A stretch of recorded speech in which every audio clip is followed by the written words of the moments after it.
all join me on my next birthday on the steps of the Capitol for my inauguration.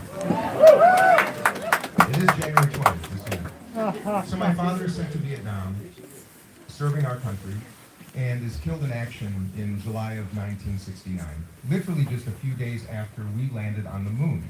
And as I just told the West Point cadets, I went back to Vietnam for the first time in my life this last March to the very site where he was killed, where his helicopter went down. And it was, as you can imagine, an extraordinarily moving and difficult experience. It made me realize a couple things, first of which is the extraordinary power of the United States of America and of the United States President. It made me realize that that voting card that I keep in my pocket has such implications. A voting card that can literally afford education to young Americans, as it did my own father with an ROTC scholarship. And also a voting card that can send young men and women halfway around the world to war. And it was very meaningful. I also thought about the hundreds of thousands of soldiers in Vietnam that day in July 1969 who would look up at that moon and see our country at its extraordinarily very, very best. Some of you remember that day. Walter Cronkite, he cried as he announced United States of America landing on the moon. And then I thought about all those soldiers then looking down at their boots in Vietnam and wondering how the same country that was sending men to the moon that day were sending men to Vietnam to fight a war that, in my estimation, was misguided, unjust, and horribly destructive. And that's the kind of choice we have right now. What kind of a country do we want to be? One that looks forward or just always to the back? I think we have two leaders of the past, sadly. One a man of character, one a man who lacks character, but both men of the past. And it made me realize that. It made me realize that we have a choice here, what kind of country we want to be, because we have a democracy, unlike my friends in Vietnam. So anyway, I came back from that trip a very changed person. When my dad died, my mom was 24 and widowed. We had nowhere to live. So we lived with my great-grandparents for 3 years, until I was 3 years old. And at that moment, I got lucky. I got really lucky. My mom remarried a wonderful man, Eddie Phillips. He adopted me into a new family of blessings, of privilege, of businesses and philanthropy. And for some of you in this room, you might like this, a lot of advice. Dear Abby became my grandma and Ann Landers my aunt. So any lovelorn folks in the room tonight? Now to the younger people, I'll explain that later, who Dear Abby and Ann Landers was. But my point is this, I got lucky. And I've lived my entire life recognizing that it should not be just a moment of good luck or being born in the right zip code that determines where you end up. That has illuminated my whole life in business and philanthropy and now in the United States Congress. When I graduated college, I went to Brown University. I came home to Minnesota. I worked in a startup business for a couple of years, entered our family business, which was the vodka business, Belvedere vodka. I hope you enjoy moderation. And then I got into the ice cream business. Any of you enjoy Talenti Gelato? Yeah, exactly. Any favorite flavors in the house? Oh, caramel cookie crunch. That's my daughter Daniela. Hi Daniela. And where's my wife Annalise, who just came in? Where's my wife? Oh, my wife. She's back there. My lovely wife Annalise, who is the most extraordinary, amazing, loving wife you can imagine. My extraordinary daughter Daniela with her friend Sarah came up from New York City. My amazing sister Hutton is in the house too. And then my other family is my campaign family. I just want to celebrate them because nobody does this alone. Candidates don't win elections.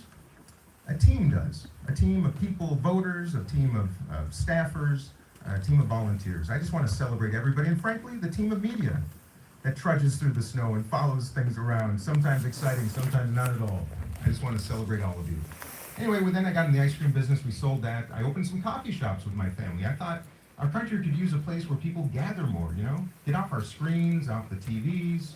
I think angertainment at nighttime, they would have us believe we are so divided, and they're wrong. I wanted to demonstrate that by opening these coffee shops where people could get together. So I did that. I thought that'd be my next chapter, and then I'm watching the 2016 election, my friends, that night. Remember that night? I really never imagined that we would face that moment when so much changed so quickly, frankly, at the behest of fellow Americans. Well, I do not demean. I do have animus towards the man, not to those who voted for him. But I went to bed that night deeply, deeply concerned. But it was waking up the next morning that really jarred me. To the sound of my daughter Pia, who was 16 at that time, crying in her bedroom. She, at that time, had just overcome Hodgkin's lymphoma. It was a terrible couple of years for her and our family. And she's a gay woman. I did not know that when she was 16, but I saw something in her eyes that really indelibly affected me as her father. And I sat at my breakfast table that morning, FaceTimed my daughter Daniela at college, and I promised my daughters, who I'd raised to be participants, not observers, that I would do something. So I decided I'd run for Congress. But then I looked around and I saw a district that had not elected someone like me, a Democrat, since 1958. And then I saw the man who had won that night had won by 14 points. So I asked my friends if they thought this would be something that they would get behind. They said, no, you're crazy, you're out of your mind, you're gonna lose. You might even torpedo your career. You can imagine what they said 90 days ago. So of course I did it, and we won. And we did it with this really old-fashioned strategy some of you might have heard of, which is to use invitation instead of confrontation. I don't know, are you all sick of this dysfunction and battling each other, fighting each other instead of fighting for one another? Are you tired of Democrats and Republicans acting like kindergartners? I have been to kindergarten classes that literally express more maturity, more decency, and frankly, more enlightenment than our United States Congress. I'm tired of it. I'm tired of it. You want to join me in trying to change that? Welcome to the D team, everybody. I don't care if you're a Democrat, a Republican, a Libertarian. I care about your principles. What in the world has happened to that? Needless to say, we won. I drove this 1960 International Harvester Metro van. We call it the government repair truck. It's in need of repair right now in Manchester, by the way, but that's a whole other story. I drove it around, I offered coffee, I put out lawn chairs, and I literally just listened to people. I didn't tell them much, I just listened. I listened to people. I got to know Democrats and Libertarians, Republicans, Independents, everything in between, and it was awesome. I loved it. And we won by 12 points, flipped the district by 26 points in 2 years, and get to Washington very excited. I think Nancy Pelosi, Kevin McCarthy, they're gonna kind of push us together, serve us dinner, we'll tell our life stories, right, you know? Get to know each other, find some common ground, do a ropes course, build some trust. Oh my goodness, my friends. None of that, just the opposite. In your Congress, our Congress, the two leaders of it were practicing systemic separation, putting us on different buses, going to different events, providing us with almost no education, and demanding that we spend every single free waking moment trying to raise money, which then we'd have to turn over to the parties to start defeating each other. It's the most ridiculous thing you've ever heard of in your life. So I said, you know what, we're gonna do this differently. My wife Annalise and I started hosting bipartisan dinners just to get to know each other. Many of my dearest friends are Republicans. Many of them have been reaching out every week since I started this campaign to say, good for you. Need some courage in this country. Go get them. Isn't that cool? You would never know that on MSNBC and Fox, but that's a whole different story. So needless to say, I joined then the Bipartisan Problem Solvers Caucus. Any of you know the Problem Solvers Caucus? Yeah, a few people, right? Well, you know why? Because we're the workhorses, not the show horses. Because when you actually work hard behind the scenes in Congress and actually build relationships and get things done, that doesn't help the narrative for Democrats and Republicans, so you don't know about us. We're the ones that go to the White House. We work together. We try to keep this country together at a time where both parties are trying to pull it apart. And I'm proud of that work. And then I joined the Modernization Committee. Yeah, there is actually a committee that tries to make this institution work a little bit better. Believe it or not, in 2019, first day I'm in Congress, gave me a pager. Remember those? I bet there are people in this room who have never even seen one. Anyway, you get the idea. This last Congress, I was elected to House Democratic leadership, one of 10 new members, including Hakeem Jeffries, a man I just adore and think is extraordinary. But I'm going to go back one time. In 2021, January 6th, I went to the House chamber because I wanted to observe one of the most sacred traditions in American democracy, that is the counting of the ballots. I wanted to literally just bear witness to it. So I watched in my office first the president's speech that really concerned me. I thought it was appalling. And I walked across the street, went into the House chamber, sat in the gallery with about 20 of my colleagues, and we started watching this extraordinary procedure. And then my daughters and my family, my wife, started texting me saying, is everything okay? I said, of course it's okay. I'm watching the practice of democracy.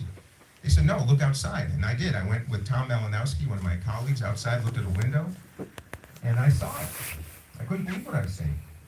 fights outside between our police officers and rioters.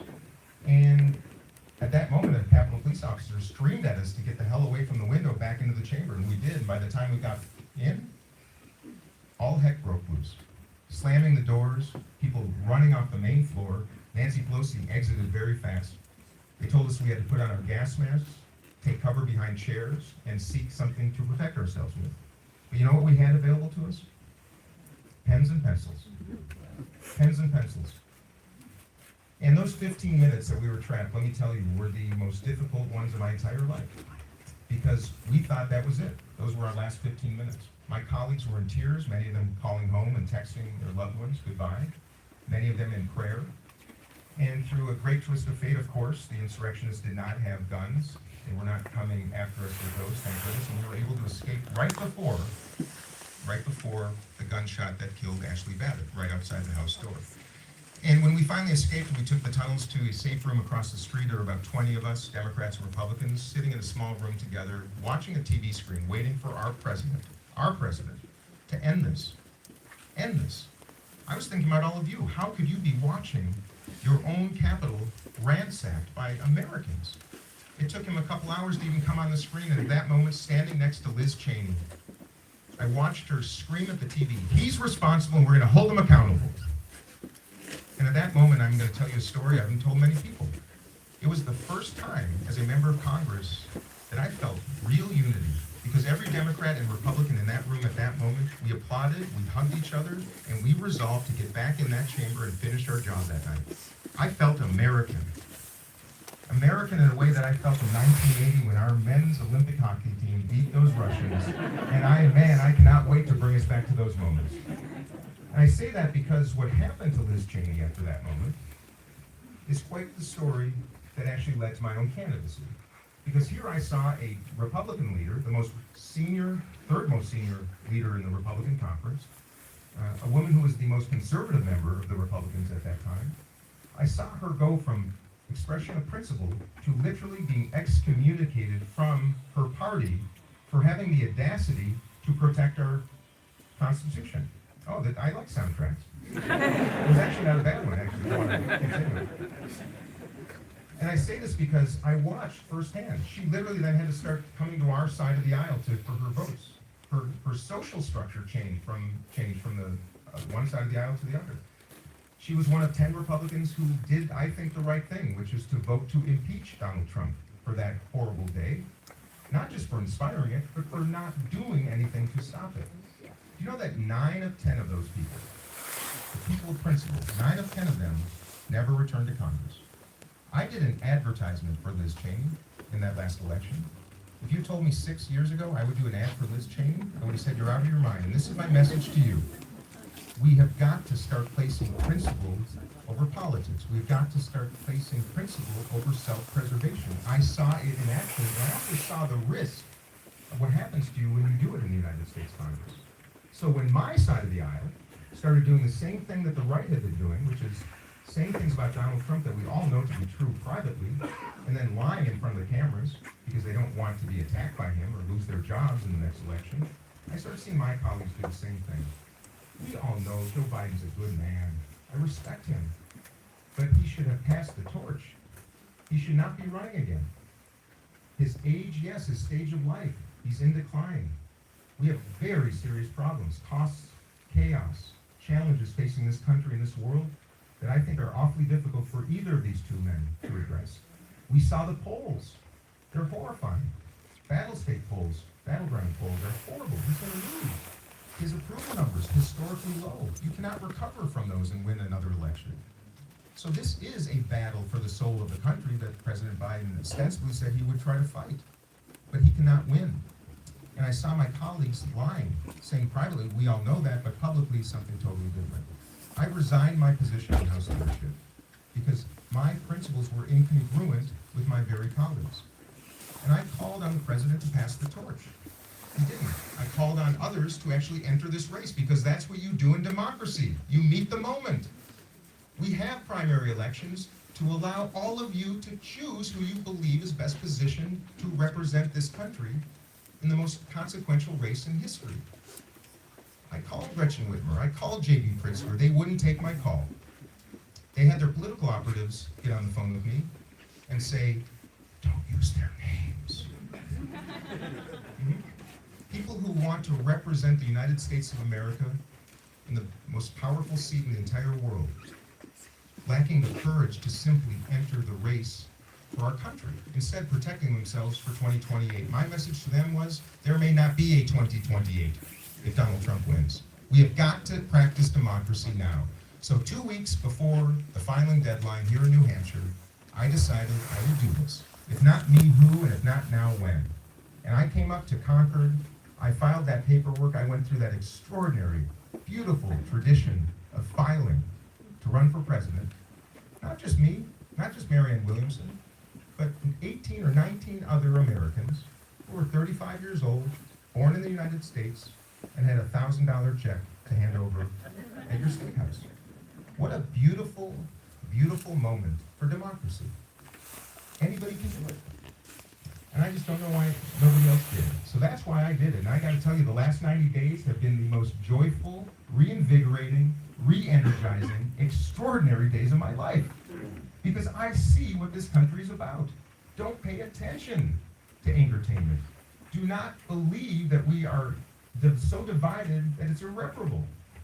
How about something new? How about believing that we can be joyful again? How about believing that we can be hopeful again? How about believing that we can solve problems again?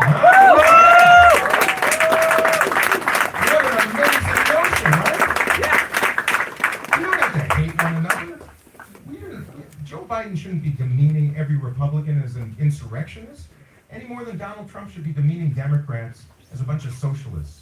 That is not who we are, my friends. I'm not afraid and I'm not ashamed to tell you the truth. I'm saying the quiet part out loud. You ready for someone who does that? Who doesn't care about the politics?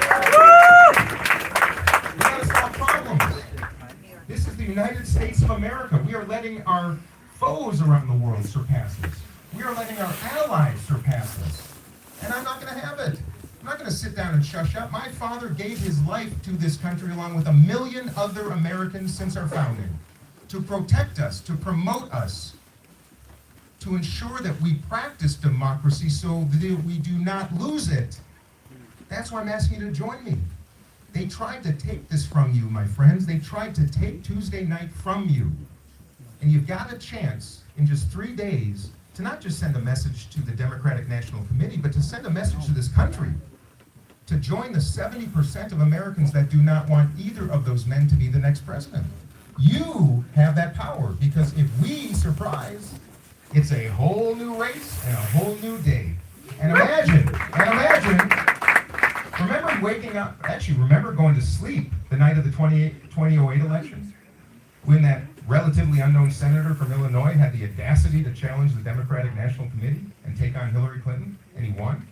And he came out on that stage in Chicago that night with his family. Remember that feeling? Have you felt like that since that night?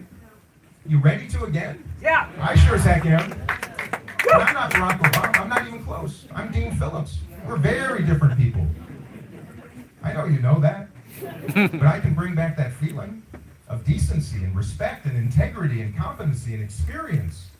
And most of all, a die-hard commitment to work together and respect one another. And I'll have a bipartisan cabinet. I'll have the best and brightest Americans of all politics and backgrounds running these agencies, not politicians. I'm going to have a youth cabinet. A high school or a college student from every state in this country, Democrats, Republicans, to join their president in the White House every quarter to share what's on their minds. How are we going to address AI? How are we going to moderate social media? How are we going to address climate change, gun violence prevention? You know what? I've met with a lot of lobbyists, but the best ones in the world right now are young Americans who have better ideas. And when I talk about lobbyists, let me tell you this. You can't buy me. I'm the only one out of 535 members of Congress who will not take any PAC money, corporate or otherwise. No lobbyist money. I don't give money to fellow members of Congress. I don't take their money. I don't have a leadership PAC. Why don't we all do it that way? Why do we allow legalized corruption in this country? Why do we allow the pharma industry to bring $300 million a year to Washington to hand it out to members of Congress, hire a huge team of lobbyists to ensure that we pay 2 or 3 times more than anybody else in the world for our medicines. Why? I'm tired of it. I've got nothing to lose. I've already given up my career in Congress. They can't use that leverage against me. I don't want their money. I don't want their support.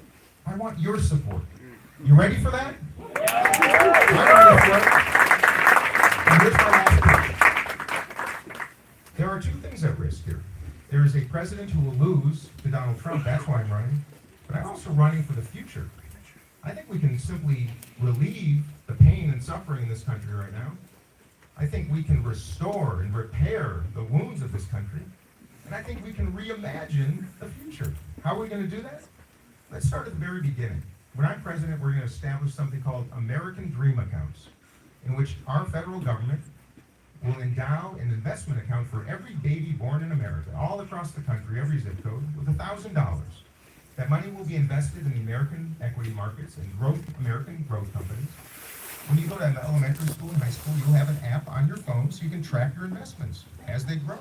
Every year, $500 can be added to these accounts. If it grows at 6% a year, everyone who graduates high school, that's the incentive, you gotta graduate high school, everyone will have $20,000, maybe more, in their accounts so that everybody can have a stake in this economy. A down payment on a house, maybe, start a small business, cover your expenses so you don't have to live in mom and dad's basement, right? That kind of stuff. It's kind of the complement to Social Security. Why are we not a nation that gives every kid a chance, the equality of opportunity, and meet that at the end of retirement with Social Security? Best thing is if you commit a year of your life to AmeriCorps or Peace Corps, we'll put another $10,000 in that account. You'll have $30,000 to begin your lives. We will repair the inequities in this country by so. We should then also make sure that we have pre-K education for all the way through college, that is free so that nobody is burdened with tens of thousands of dollars of debt when they start their lives. Why are we doing that to people? Why would we allow $1.7 trillion in debt, hardworking families paying $90 billion a year to cover the interest on that debt, and burden and actually provide a disincentive to pursue the same American dream and self-sufficiency in which we believe? Do you agree? I do too. All right, let's talk about housing. Now, I know in San Francisco, Chicago, New York City, we have a horrible homeless problem. I never imagined waking up in Manchester in front of Veterans Park that I would see veterans sleeping outside at night. 500,000 people in America every night without a place to call home. When I'm president, we're going to build 7 million homes in big cities and small towns, maybe new cities altogether, multi-unit residences, smaller homes, whatever it takes to ensure that every American can access a home, put downward pressure on pricing, make sure we have programs for first-time home buyers and first-generation home buyers, because that is how wealth is created and maintained in the United States of America. It is not rocket science. We know how to produce. How about healthcare? Do you know that 2/3 of all bankruptcies in the United States are because people have medical debt? Do you know that we pay twice as much as any nation in the world for our health care, about $12,000 per person? Do you know that 25 million of our neighbors have none at all, no insurance? They don't go see a doctor when they're sick, which, by the way, only costs all of us more down the road. Do you know that we allow, and by the way, when I'm president, I will use every lever available to me to make sure that there is not a pharmaceutical sold in this country for a penny more than is sold to Canada, Mexico, Spain, Germany, UK, Australia, Japan. What do you think of that? In fact, my proposition is a national health insurance program. People say, oh my gosh, that's so expensive. No. You know what's so expensive? What we're frickin' doing right now. It's absurd. It's absurd. Worse yet, our outcomes are mid-pack. So here's my proposition. Pharmaceutical companies are charging us 100% more than our peer countries around the world. Okay? Imagine that. Health insurers are generating income, profit, of over $40 billion a year. So you add the $40 billion to reducing our pharmaceutical pricing by half, literally covers the insurance costs of 25 million Americans. Not only will we not have to put more money in the system, it's just changing where it goes. And right now, it's all going to the wealthy and the well-connected. It's nonsense. Furthermore, Does anybody believe we need mental and emotional health care in this country for the first time ever? Yeah. It will solve so many of our problems. Diseases of despair. It will reduce gun violence. It will allow Americans to have thoughtful, fruitful lives. All of us experience challenges in our lives. All of us. It's not something to be ashamed of. But if you hurt your knee, what's the difference, right? Physical and emotional health should be at parity. So again, we will have a health system that is actually health, not sick care, but health care, right? We're going to have eye care and dental care covered for everybody. And you know what? If you want to amplify that with private coverage for concierge care, my goodness, that's fine. Just like we have public education for everybody. You can send your kids to private school, to parochial school, you can homeschool or charter school. Let's do that same country with healthcare. Have something for everybody that works well. Anybody on Medicare in this room? Does it work pretty well? Works pretty well. Let's go with what works, because it ain't working right now. So now let's talk about economics. We should have a $15 minimum wage. $7.25 is sickening, it's nauseating, it's embarrassing. $15, not a big deal. We should, and under me, I just signed onto a bill to pilot test a UBI program. I believe in every single of the lowest income census tracts in this country, we should test the notion of affording a basic income to people to help them become self-sufficient. For two reasons. I think that will repair some of the injustices of the past, but also, we do not have a leader in the White House right now, or one who aspires to it, who even can understand what is coming down the road in the form of artificial intelligence. It's going to disrupt about 40% of the jobs in this country. We are ill-prepared for it. I will be prepared for both how to manage it, to reduce the negative effects of it, also how we can deploy it to save money and generate better outcomes. But if we don't start testing new models of compassionate capitalism, we are going to be caught off guard, and those better prepared around the world are going to overtake us. So then let's talk about retirement. Social Security, most important, effective anti-poverty program in the world, in history. It's going to reduce benefits by 25% within 10 years if you do nothing. I got a solution for you. Raise the contribution cap from $160,000 to $250,000 so that we can extend it to the 2040s and reduce this very regressive tax. But here's another great idea. It doesn't cost 1 penny more. We have millions of Americans who are financially secure and do not need their Social Security. They shouldn't give their money back to the Treasury. Nobody wants to do that. But why not create a mechanism by which those who wish to, at their own election, contribute their Social Security benefits back to a pool and have it then distributed to the lowest 10% of recipients in this country who are really struggling right now. Now, I know they are because I've sat with them.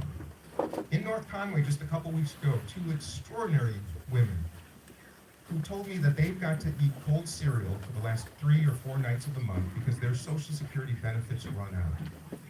Do you know what another $100 a month would do for millions of people in this country? To be dignified, to have a warm meal? Why should that not be our promise? We've got generations of Democrats and Republicans who spend so much of their time trying to beat each other that we've lost sight of helping each other. Right? So that's my proposition to all of you. And I intend to lead with dignity, with respect, with inclusion, and most of all, with the spirit that we've got to restore this country, not through a presidency or a Congress, but through all of you. So I want to be your partner, I want to be your friend, I want to be your messenger, and I want to be your president. I did not expect to be here as recently as just 100 days ago. It was not my intention, nor was it my aspiration.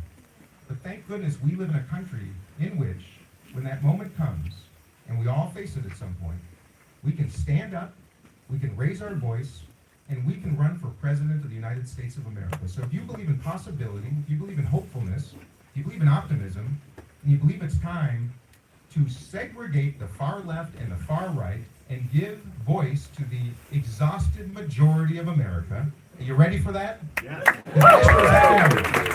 So, I would love to earn your vote on Tuesday night. We can send a message around this country and around the world about how we do things in the United States. And when I say around the world, they're looking at us right now with great concern, our allies, and with great expectations, our enemies. We can change that whole narrative. and I would ask that you join me in doing it in 3 nights. Shock the world, take the power back from those who wish to keep it from you, and return it to voters. And New Hampshire voters can do that for everybody in America. So I love you all, I respect you all, I would love to have your vote, and if you'd all just tell 10 people in the next 3 days, the old-fashioned way. No, Reagan. Well, I mean, I can't even believe it, but the President of the United States is not on the ballot. So if you're not going to be on the ballot, if he wrote you off, why would you write him in? And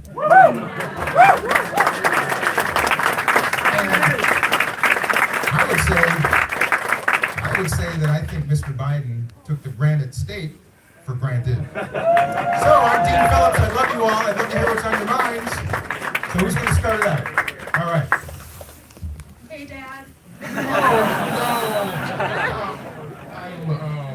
I just wanted to take a second to just say thank you for taking most of your time, dedicating it to other people. I just wanted to take this second to have everyone just say thank you to you and a little happy birthday for a second. Happy birthday to you.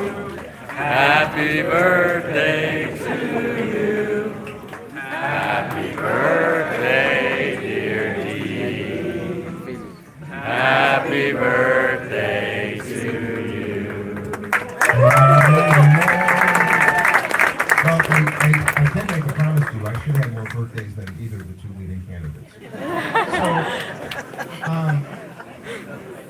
I'll make a wish, and it's for all of us. You know what it is. If we all do it together, we might be able to blow these out. What do you think? All right, everybody, I'm going to blow them. So, knowing my daughter Daniela, there were going to be some trick candles in there. So that's my girl. Thank you. Hey, that's really cool. I've never had a birthday like this one. All right, how about some questions? That was awesome. Thank you. And can you give me a fork, honey, so I can have some of that? Oh, you got some water too. Oh, I thought you were kidding. No, they only feed me water. New Hampshire, age-wise, is the second oldest in the country. A lot of us are caring for our elderly parents or even our siblings. I have a brother with dementia right now. It's very difficult. Many people have to leave their jobs. They're no longer being able to be in the workforce because they have to leave to provide this care because health care long-term is so very, very expensive. And it puts financial burden on them because all of the any leave that they may have and such runs out in a very short amount of time. Plus the emotional burden that's on these folks. There's nothing in our system currently So we don't have a system. that helps with that. So, when elected president, what would your plan be? Thank you. Many of you in this room have probably had to endure that. Take care of a loved one, maybe an elderly parent, maybe a child. We don't have a paid leave law. We're one of the only nations in the world that doesn't take care of people in the way that I know we can and should, and that we should be leaders in. And under my presidency, I will do everything we possibly can, because I've been through that. I've had to take care of an elderly grandfather. I've had a grandmother with Alzheimer's. I know how difficult that is. And we're family privileged. I can't even imagine what that's like when you're not. And I just think we should have a system that's so simple to afford people either the time off, because I think the most remarkable and undercompensated job in the world is caring for another human being. And I'll tell you, here's another proposition. So the answer is we need to include that in our system of care. Both child care in the beginning of life, right? And care at the end of life, so people can end their lives with dignity. And imagine this, caregiving is one of the most beautiful human traits. Doesn't matter the language you speak or the culture from which you come. We should be a country that actually invites people who have that great capacity to provide care. And that's why we are a nation of immigrants. We should be celebrating that, including, welcoming, encouraging. Because right now, those who even aspire to give care are some of the lowest paid Americans in the country. So we are misrewarding people Teachers should be better compensated. Police officers, firefighters. Why do you think we are deficient in some of the most important positions in this entire country? Why is it that the most highly paid public official in just about every state in this country is the football coach or the basketball coach? We pay less to teachers than just about every developed nation in the world per capita. 80% of our per capita GDP. It's the same thing. It's nauseating. So that's my promise to all of you. Because, the young people in this room, all of them be in the same position someday. And that's what I think the promise of America should be. That's why I start with the American Dream accounts and with Social Security, and in the middle, national health insurance that covers mental, emotional, caregiving, eye, dental. I mean, it makes so much sense. This is not an extremist position. This is the most centrist, moderate, common sense solution to this country's challenges. And if we do it right, we will save money because we will be investing a little bit upstream to save so much more downstream.